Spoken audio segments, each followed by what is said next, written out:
Hey everybody, welcome back to my YouTube channel. For those of you who don't know, my name is Amber, and today we're going to get into the books that I read in the month of May, or my May wrap up.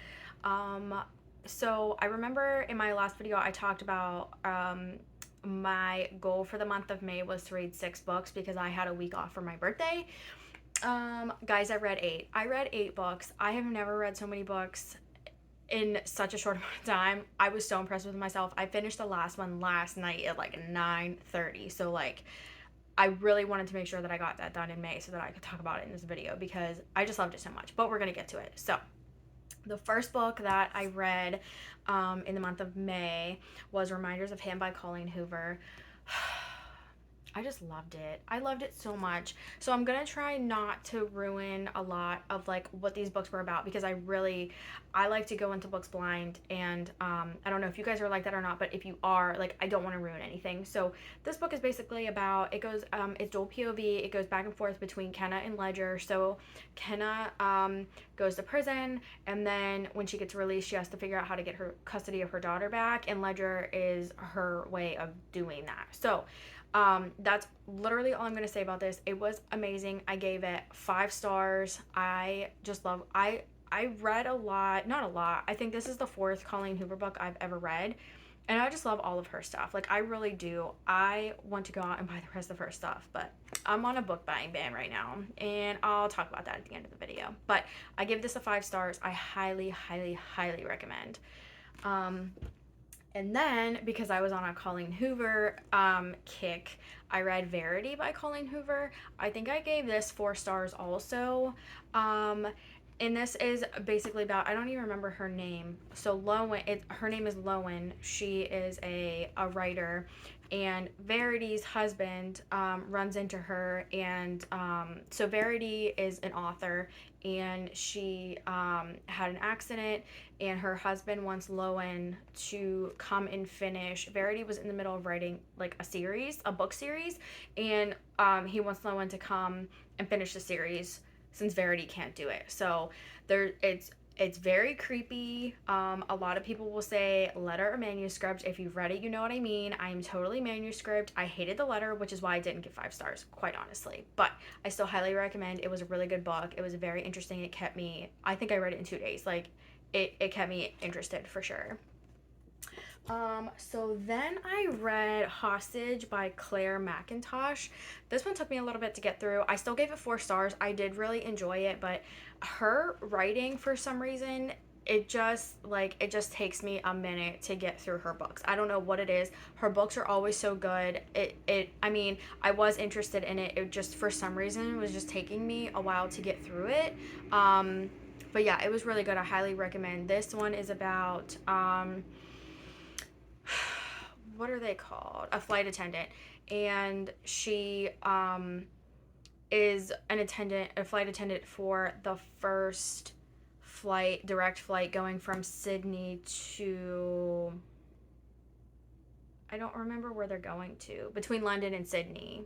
It's like a I want to say it's like a 21-hour flight, but like I don't think that's real, but it's something like that. Like, it's a really long flight, and she gets herself into a situation where like she has to make a decision whether to put her child's life at risk or like everybody else's life at risk. And that's all I'm going to say about that. I don't know if that's I'm really sorry if I'm ruining it, but it's just kind of going through that. It goes back and forth between her point of view and like a couple other the passengers' point of view. Some of the point of views, it doesn't tell you whose point of view it is, which makes that a little bit like interesting. So I highly recommend. I gave it 4 stars, but the reason I would even give it 4.5, to be honest with you, because it was really good. And even the ending of it, I had to ask somebody else who already read it, like, so this is what happened, right? Because I just want to make sure, I just want to clarify, because like it was like I was not expecting what had happened. So I would highly recommend this as well. I had a lot of good reads this month. I think there were only like 2 that I didn't really care for that much. which one of them actually is The Family Plot by Megan Collins. I had very high hopes for this because like the cover is gorgeous. You guys know I judge a book by its cover. The whole, like when I read the synopsis on the back, like it just sounded so interesting to me. It just fell flat. I kind of predicted half of the ending of it, and I don't know, I didn't really connect with it. I gave it 3 stars. I would still recommend it. I thought it was a good book, but it just like wasn't my vibe really. um I don't know, it just wasn't like, it wasn't really doing it for me. I don't really know, but I still would really recommend it. And this book is about just a little bit. It's from Dahlia. Her name is Dahlia. Her point of view. So her dad dies and she goes back home. Her family lives on this little island, secluded island. I actually don't even know if it ever tells you like where they live, and if it does, I can't remember because like I just didn't really like connect with this book. Like I'm not really sure, but um, so she goes back home because her dad passes away, and then like she had a twin who went missing and like 10 years ago or something, 9, 10 years ago or something, and then like they have to figure out like, actually I read the back of this book, so like I can tell you this isn't a spoiler, it's on the back of the book. So when they go to bury her dad, where like on the land, like he had a plot, when they go to bury him, hence the family plot, her twin brother is buried in it. So like they are trying to go through and figure out like what happened.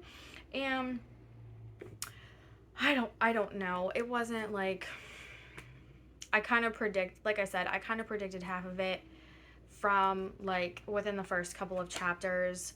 I still would highly recommend it. It was a good book. It just wasn't like my favorite. So that's why I gave it 3 stars. But so then after that, I was a little wiped out, to be honest with you, with physical books, which happens to me sometimes if I read too many in a row too quickly. So on my Kindle, I finished The Darkest Web by Kristen Wright. And this one, I read The Darkest Flower, and it follows, it's one of those ones that follows like a lawyer. Her name is Allison Barton, and it kind of just is following like her case that she is working on right now. I'm kind of going through that.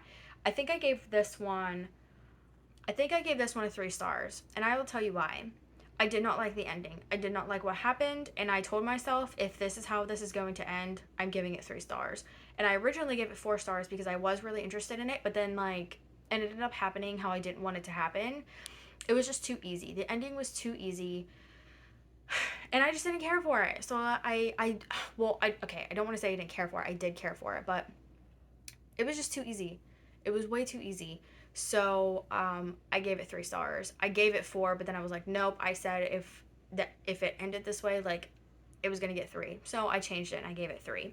So I still would highly recommend it. Like it was still good. I just like was not impressed with the ending at all. It way too easy. How I thought it was going to end would have been more like interesting and made more sense than like how it actually did. If you read it, let me know what you thought, but like it was not my thing. So then I read The Push by Ashley Aldrin. I did not care for this book. I think I gave it 3 stars. I just didn't like, it didn't do it for me. So this book is about her name is Blythe. It's like going through her story of like meeting her husband and having kids, and like how she feels like, this isn't spoiling anything, this is on the synopsis on the back of the book, but like, so her first child is a daughter, and she isn't connecting with her, and just like the things that she's going through. I was just like, I don't have any kids, so let me say that, but I was just like hardcore judging her, like, to be honest with you. Like, I'm sure if you have kids, like, you feel the way that she felt sometimes, but like, I honestly just could not believe what I was reading. Like, I don't know, I didn't really care for it. If you want to read it. I wouldn't really recommend it, but I mean, it was okay. I gave it 3 stars. I got through it in a couple of days. Like, it wasn't a big deal. It was kind of an easy read, but it's just not my favorite at all. And then I read Lock Every Door by Riley Sager. I think I said when I bought this book, I had already read one of his books, like in my book haul. I have never read one of his books before. It was absolutely amazing. I loved it so much, especially after reading like this one. I wasn't into it. Reading this one, like it had me hooked from the very, very, very first page. I loved it so much. It was so interesting. Um, there was a point in time where I thought I knew what was happening, like they were kind of like explaining it, and I was like, again, I was like, if this ends up being how it ends, I'm giving this book 3 stars, but it wasn't. So I was like super impressed with that. I gave it 4 stars. um it was it was so good. I really liked it. I actually might have given it 5 stars. I might go back and change it, but it was so good. So basically it's about this girl named Jules. She becomes an apartment sitter at the Bartholomew. I think I'm pronouncing that correctly. It's in New York. It's like this very like these rich people like live in this building, and she becomes a an apartment sitter there, and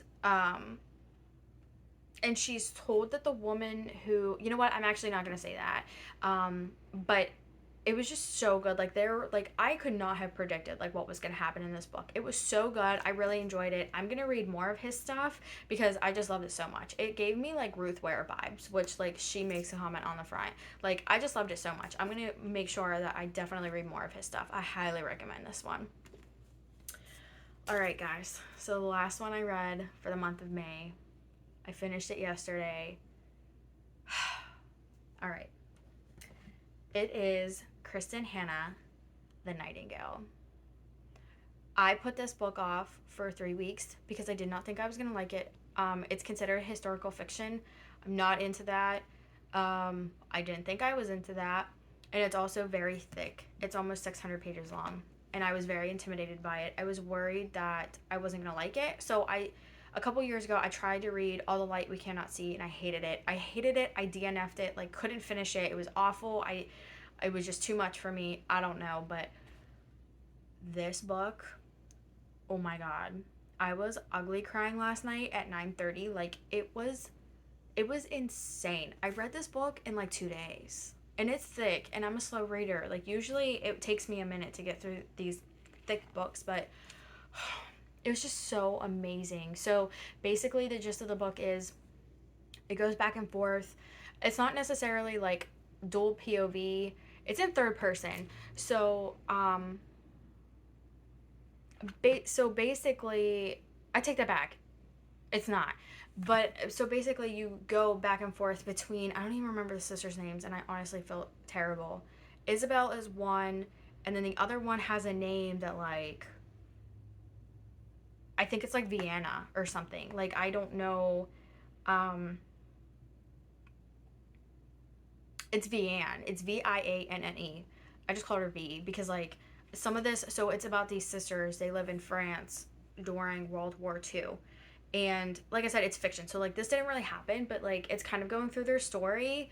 And, like, obviously I didn't live through World War II, but it just like honestly like hit my heart. Like made me like really think and appreciate the things that we have, because like these people, even though this was fiction, I get that it was fiction, but there are people who really lived through this, and it was just so crazy to read it. I was bawling at the end of it. Like it was just so incredible. I have The Great Alone by her up on my bookshelf, and I think there's another one that she just released that I want to read. I could not recommend this enough. I give it 5 stars. This book honestly might be the number one book I have ever read in my whole entire life. Like it just did something to me. I loved it so much. It was so incredible. Like don't let it intimidate you.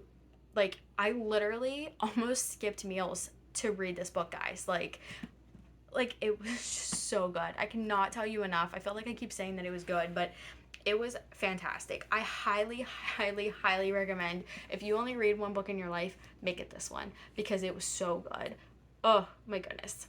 So that is that. Those were the 8 books that I read in May. I had a really good reading month. I think I'm gonna do another video here next week. I started going to Barnes & Noble again, guys, and like I really have a problem. Like I knew once I started going it was going to be an issue. I was just going to keep going. And the last time I went, I only got 4 books. One of them was It Ends With Us by Colleen Hoover, which I already read, but It Begins With Us is coming out in October, and I wanted the physical copy because I read it on my Kindle. But I read 3 other books, so I bought 3 other books, so I will do a little like book haul on that, even though it's only 3. And also let you know what I think I want to read for the month of June. There is a book I'm currently reading. Let me just pull it up. I'm reading it on my other Kindle. Because I have 2 Kindles. Who needs 2 Kindles? Apparently me. But it is called, I don't even remember what it's called. I'm not that far into it, so I don't even remember. Now I have to find it. I'm sorry, guys. It is called Not One of Us by Debbie Herbert. And so I'll let you know what I think of that. But as far as what else I'm gonna read, I really don't know. Like I'm kind of, I really can't. Like I just don't know. Like I really don't want to pick up another book after this. Or if I do, I need something that's like rom-com. Like I need something a little bit not as intense, because that was intense. Like it was insane. I loved it so much. I can't say that enough. But so yeah, so I will kind of do a little short video. It's gonna be really short because I only bought 3 books. And to tell you something else that I did on accident, guys, in my next video, it was so crazy. I'll just tell you now. I accidentally bought the entire it's a 10 book, it was a 10 book haul, the Addicted / Calloway Sister series on my Kindle. Bought the whole thing. Did not mean to. Was completely an accident. But the good news is, so those books, if you buy the physical copies, which is actually why I went to Barnes & Noble when I bought these other books, I wanted to get the first physical book because I want to see if I was even going to like this series. But okay, so each of those books is at least $17. I got, at least for the Addicted series, I got all 5 books for $24. Like on Kindle. Like yes, it's on a Kindle. Yes, I wanted the physical copies, but $24 as opposed, like that's going to get you 1.5 of the physical copies. So just throwing that out there just in case you want them. And then maybe eventually over the years I will, you know, accumulate the physical copies. Maybe I'll like start asking for them for Christmas or something like that, because they're so gorgeous, which is why I wanted the physical copies, because they're just so nice. But that's what I did. So that was like my mini accident book haul. But yeah, but that is it for today. That is all the books I read in May. That rhymed. Let me know if you've read any of them. Let me know your thoughts. Let me know if you have any recommendations. But I will see you guys in the next video. Thank you so much for joining me on this Wednesday evening, and I'll see you guys next time. See ya.